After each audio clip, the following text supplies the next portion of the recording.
Isin ko lang. Hello! Hello guys. So today, magluluto tayo ng ginisang munggo na may ampalaya at mushroom. Sarap to. Ayan, nugasan ko na yung mushroom. Masarap to para sa malamig na panahon. Plus rice. Oh. Ito, ginisa. Ampalaya. Tapos ito. Ginisa ko na. Inuna ko ng ginisa kanina yung karne. Tapos ginigisa ko yung munggo. Yan. Gandang maluluto yan. Nagda-dry na. So, dagdagan natin ng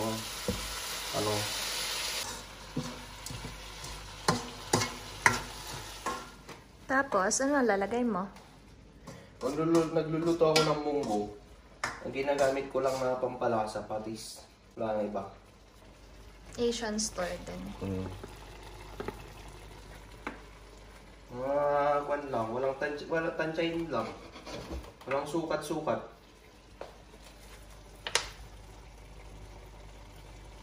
Tapos pag malambot na yung munggo, ilalagay na yung ampalaya tsaka yung mushroom.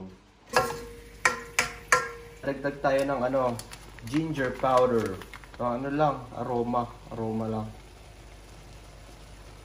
Patingin nga sa nabili yan, ginger powder. Normal to, normal. Ayan, normal. Ito Asian mushrooms, papaya. Ampalaya Asian din. Saka munggo, Asian din. Asian store.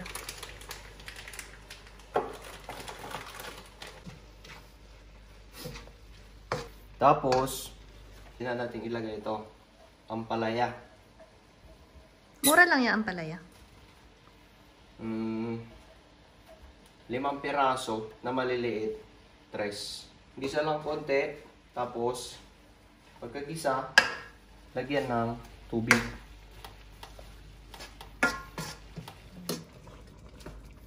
Ayan, medyo okay na yung okay na yung ampalaya.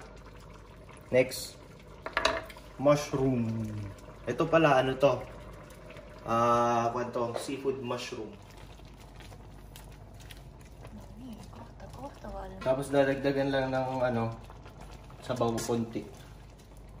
Papalaputin lang hanggang lumapot lang konti yung munggo. Tapos pwede na. So, kakain ulit tayo guys na luto ni Baron. And, magtatanong ulit tayo ng ng mga... Kasi yung part 1, yung mga failed expectations, di ba? Tapos yung ngayon naman, part 2, yung mga exceed ng expectations mo. Mga bagay-bagay sa Finland na nag-exceed ng expectations.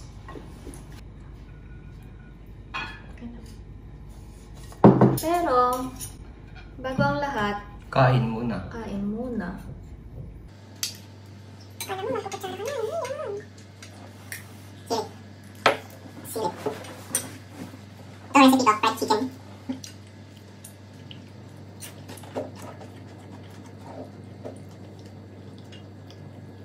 Baka may mga foreigners na viewers.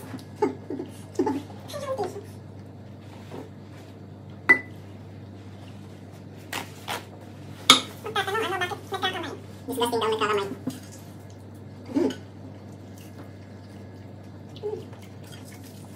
Crispy.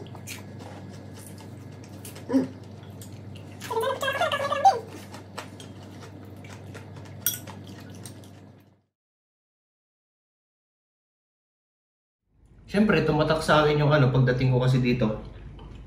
Kalagitnaan ng summer, June 3. So, tumatak sa akin yung... Start pa naman ng summer nun eh. Yun nga. Pero ang ganda nung summer nung time na dumating ako kasi walang ulan, walang... Basta maganda yung temperature. Tapos, na-amaze ako sa nila. Sa summer nila kasi kung saan-saan. Kahit sa gilid-gilid ng kalsada maraming tumutubong bulaklak. Magandang tignan, green na green. Lalo dun sa namin, quarantine facility. Ganda. So, na-appreciate mo ang nature ng Finland. Pero nung mga sumunod na summer ko, hindi na kasing ganda nung unang experience ko kasi sumunod na summer ko, medyo maulan na, kahit summer, kalagitnaan ng summer pero umuulan. Ayan. Magkakaibang summer yung naranasan ko. Pero the best yung first na summer ko dito. May mga fins minsan nagre-reklamo, minsan daw ang summer na nga dito pero maulan pa din. Akala ko nun parang yung ba napapanood sa pelikula na parang akala ko lahat edited kasi di ba ang ganda ng kulay. Pero nung nakita ko sa personal, totoo pala, maganda nga. Tapos na-try mo din mag-trekking, hiking, camping. Ng summer? And then, nakita mo yung nature. Nung times na... Yun din, isa rin yun. Na never kong na-imagine na na although dati na-enjoy naman talaga yung mga camping, pero lalo pag summer dito, napakaganda kasi nung nung weather. Hindi malamig, hindi mainit masyado. Tapos yung matagal yung daylight. Oo, matagal. So, minsan umabot na halos 24 hours na minsan maliwanag eh. So, yun.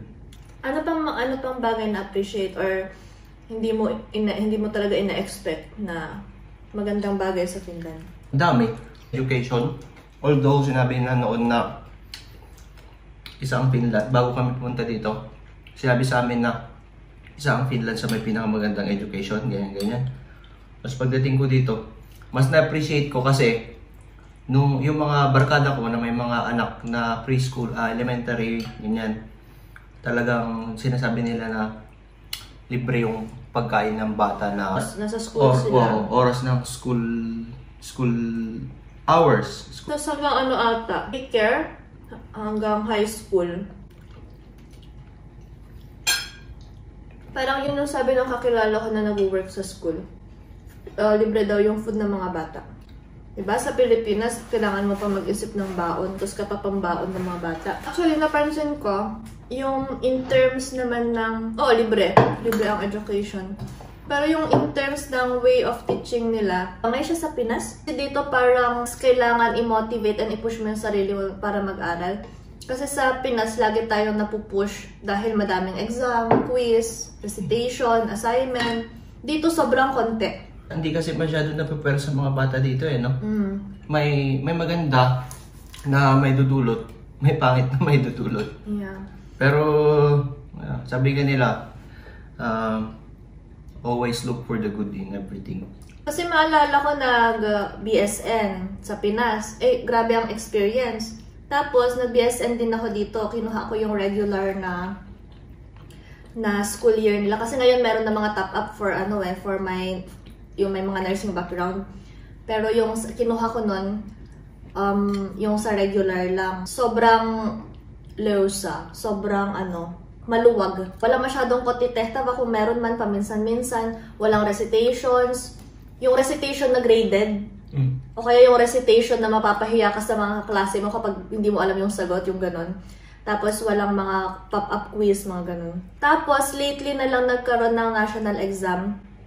Pero I think hindi siya kasing intensive nung nursing licensure exam natin sa Pinas. Yung dito kasi 99% is public school, par 98-99%. So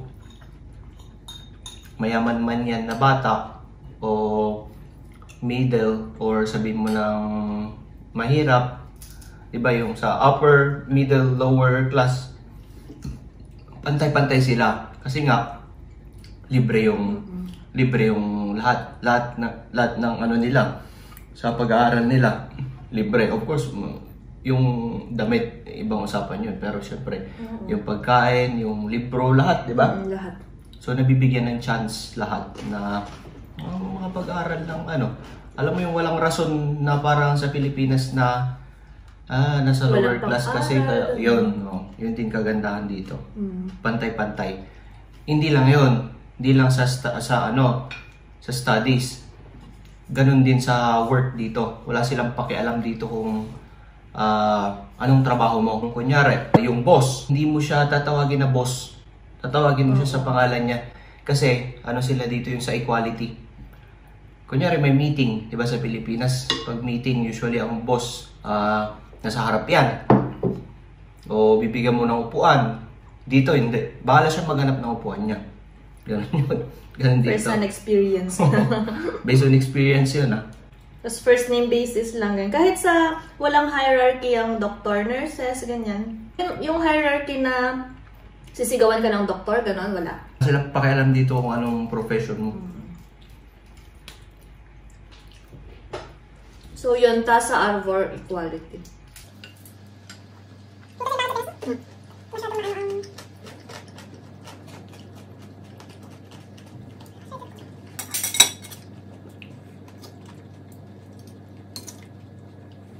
Ay po, sarap. May iguana, di mushroom. Walang mga ano down dito kaya kung meron na binibenta nila sa mga market, yun na. Pero masarap, mushroom. So, education, yung equality, ano pa? Third. Safety. Safety sa maraming bagay. Kung isipin mo na may krimen na magaganap, although hindi mo alam kung kailan mangyayari, hindi mo mababasa yung isip ng tao, hindi mo alam kung ano talagang nasa isip nila. Pero, of course, kung ikukumpara sa Pilipinas, kasi ang taas ng crime rate doon, di ba? Tapos pag kunyari, uwi ka ng gabi, makakasalubong ka ng lasing, chances are minsan pagtitripan ka ng lasing, o minsan kung ano-anong ginagawa nila. Pero dito, yung mga lasing, di ka nila pagtitripan. Meron siguro mangilan-ngilan, pero more on ano sila, salita, magsasalita lang sila, pero hindi parang sa Pilipinas na ano, talagang pipisikalin ka, ganun.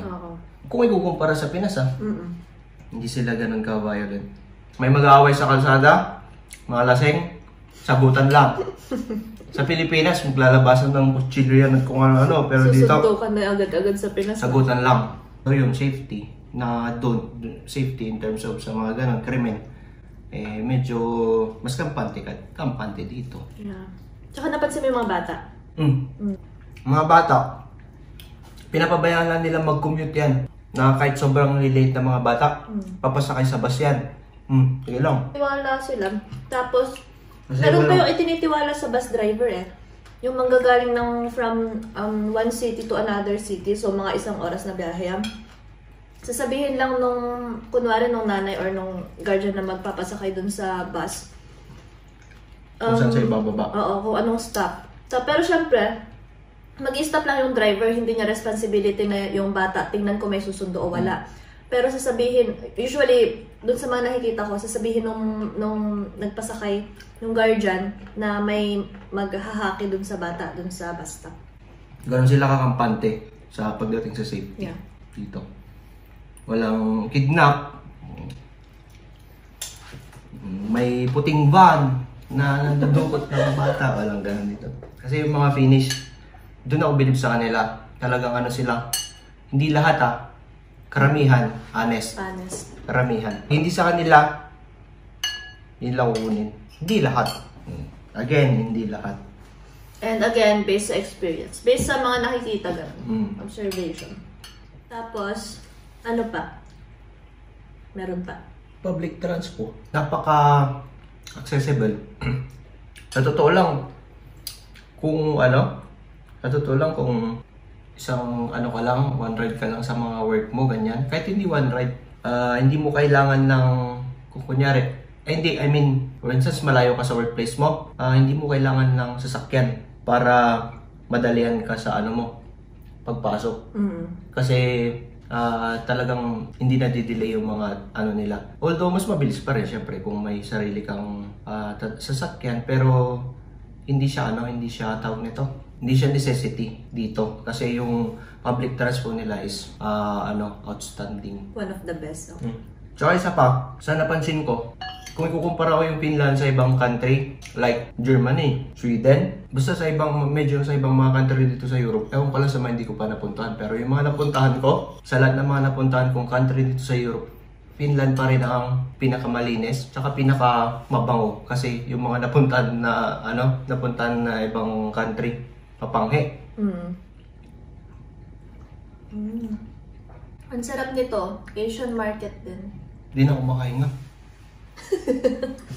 So, yun lang guys for this vlog ulit, part 2. Tingnan natin kung may part 3. Lulutuin mo sa part 3. Bicol Express. Nice. Bicol Express. Bicol Express, crispy pata. Aba. Tingnan nyo, pag next week. So, nagpupunta lang ako dito pag may pagkain. Parasite.